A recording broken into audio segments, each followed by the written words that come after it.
अगर energy low feel कर रहे हो या काम करने में या कहीं पे मोटिवेशन नहीं आ रहा है तो क्या करना चाहिए? तो रिसर्चर्स और साइकोलॉजिस्ट ने जो टिप्स बताई है ऐसी सिचुएशन में, वो मैं आपसे शेयर करती हूँ। सबसे पहले तो रिसर्चर्स बताते हैं कि अगर आपको अच्छा फील नहीं हो रहा है तो सबसे पहले तो आप क्या फील कर रहे हो, वो फीलिंग को आपको नाम देना है, राइट? दूसरा, बहुत ज़्यादा ये पाया है कि हम लोग क्या करते हैं, एक्शन लेने की जगह पे ओवर थिंकिंग ज़्यादा करते हैं कि क्या होगा, ओके ये बराबर नहीं है, परफेक्ट नहीं हुआ है, या लोगों को क्या लगेगा, अभी तो मूड नहीं है। तो हम एक्शन ना लेके ज़्यादा ओवर थिंक करते हैं और ये वजह भी होती है जिससे हमें काम करने का मोटिवेशन नहीं मिलता है। पर जो लोग भी सक्सेसफुल होते हैं वो लोग क्या करते हैं, जैसी भी फीलिंग हो, जो भी कुछ हो, लेकिन वो आपका माइंड का ना सोच के, ओवर थिंक ना करके छोटे छोटे एक्शन लेना स्टार्ट करते हैं। तो हमें ये करना है। थर्ड जो टिप्स है जो साइकोलॉजी सजेस्ट करते हैं, वो ये कहते हैं कि हमारा ब्रेन जो है वो भी एक मशीन की तरह काम करता है, वो भी थकता है, शटडाउन होता है, स्लो होता है। तो हमें थोड़े थोड़े इंटरवल पे उसे आराम देना है। जैसे ही थोड़ा हमें उसको आराम देते हैं वो रिफ़्रेश हो जाता है, फिर वो अच्छे से काम करता है। तो जैसे हमारे मोबाइल की बैटरी डाउन हो जाती है तो हम उसको चार्ज करते हैं, तो वैसे ही हमें हमारे ब्रेन को भी आराम देना है। तो ये थर्ड टिप्स है कि ब्रेन को हमें आराम देना है। फोर्थ ये है कि हमें फ्लो स्टेट में जाने की कोशिश करनी है। और फ्लो स्टेट में जाना मतलब क्या?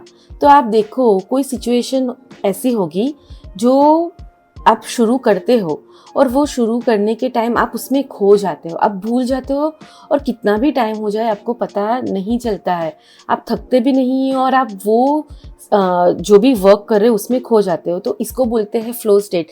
कैसी कैसी जगह पे ये आपने ऑब्जर्व किया हो सकता है? तो अगर कोई क्रिएटिव वर्क कर रहे हो, ड्राइंग कर रहे हो, आर्ट के रिलेटेड वर्क हो, जिम में गए हो, एक्सरसाइज कर रहे हो, कोई स्पोर्ट्स खेल रहे हो, उस टाइम आपने देखा होगा कि आप प्रेजेंट मोमेंट में आ जाते हो, वो जो वर्क कर रहे हो उसमें इतना इन्वॉल्व हो जाते हो। तो ये चीज़ अगर आप फ्लो स्टेट में जाते हो ना, तो भी आपको फिर वो मोटिवेट होने में या फिर आपको एनर्जी आप फील नहीं कर रहे हो तो उसमें आपको हेल्प करेगा, राइट?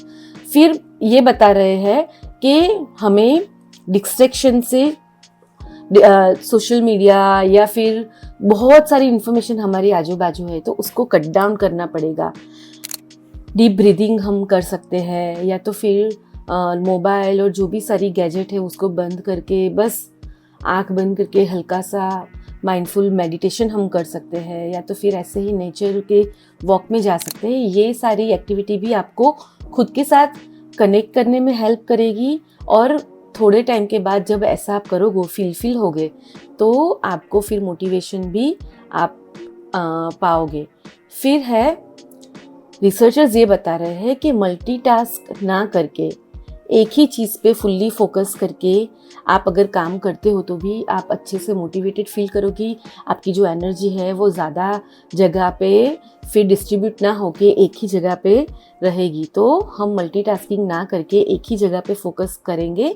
और लास्ट बहुत ही इम्पोर्टेंट जो टिप्स है जो रिसर्चर्स और साइकोलॉजिस्ट हमें सजेस्ट करते हैं कि अगर हम कोई काम में मोटिवेट फील नहीं कर रहे हैं या एनर्जी लो फील कर रही है, तो वो है कि हमें स्मॉल और अचीवेबल गोल सेट करना है।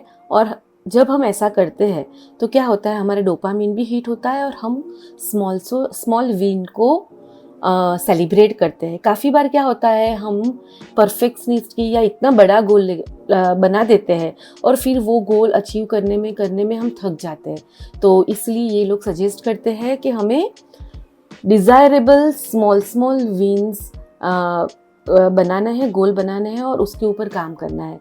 तो आई होप ये जो रिसर्चर्स ने और साइकोलॉजिस्ट ने जो टिप्स बताई है वो आप अपने डेली रूटीन की लाइफ में, जब भी आप डाउन फील करो, कुछ काम करने का मोटिवेशन नहीं ऐसा फील करो, तो ये टिप्स अपनाना और देखो कि कैसे अच्छे से आप एनर्जी में आ जाते हो और मोटिवेटेड फील करने लगते हो।